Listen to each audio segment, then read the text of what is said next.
Hello friends, welcome to my YouTube channel. আমি তৌফিক, আপনারা দেখছেন তাজ। সো ফ্রেন্ডস, এই জুন মাসে লঞ্চ হতে চলেছে পোকো F4 GT, যেটির প্রাইস, স্পেসিফিকেশন এবং লঞ্চ ডেট নিয়ে আজকে আমরা কথা বলব। তো চলো ভিডিওটি শুরু করা যাক। সো ফ্রেন্ডস, যদি আমি এই মোবাইলটির স্পেসিফিকেশনের কথা বলি, তাহলে এটিতে রয়েছে 6.6 inch full HD AMOLED display, যেটির সাথে থাকবে 120 হার্জের রিফ্রেশ রেট, যেটির ফলে আপনি এই মোবাইলটি খুব স্মুথলি এবং খুব ভালোভাবে চালাতে পারবেন। আর এই ফোনটিতে থাকবে স্ন্যাপড্রাগনের 8 Gen 1 প্রসেসর। পোকো তাদের এই সিরিজে মেনলি গেমারদের জন্যই এই ফোন তৈরি করে।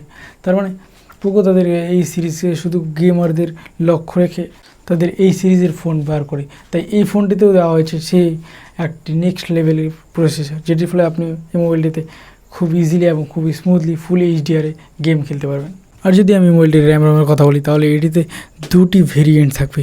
একটি থাকবে 8GB RAM with 128GB storage এবং একটি থাকবে 12GB RAM with 256GB storage. ফোনটির ওজন প্রায় 210 গ্রাম।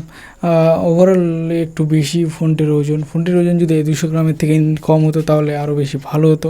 ফোনটির ব্যাটারি হিসেবে থাকবে 4700 mAh ব্যাটারি উইথ তার সাথে থাকবে 120 ওয়াট একটি বড় ফাস্ট চার্জার, যেটির ফলে আপনি খুব ইজিলি আপনার ফোনটিকে চার্জ করে নিতে পারবেন। ফোনটির ক্যামেরা হিসেবে থাকবে, রিয়ারে থাকবে 3টি ক্যামেরা, 64 মেগাপিক্সেল মেন ক্যামেরা, সাথে থাকবে 8 মেগাপিক্সেল আলট্রা ওয়াইড ক্যামেরা এবং 2 মেগাপিক্সেল ম্যাক্রো ক্যামেরা। আর যদি আমি মোবাইলটির ফ্রন্ট ক্যামেরা কথা বলি, তাহলে এটি থাকবে 20 মেগাপিক্সেল ফ্রন্ট ক্যামেরা। ওভারঅল এইসব স্পেসিফিকেশন নিয়ে প্রায় 49,000 টাকার প্রাইস পয়েন্টে 23শে জুন এই ফোনটি লঞ্চ হবে সম্ভবত ইন্ডিয়াতে।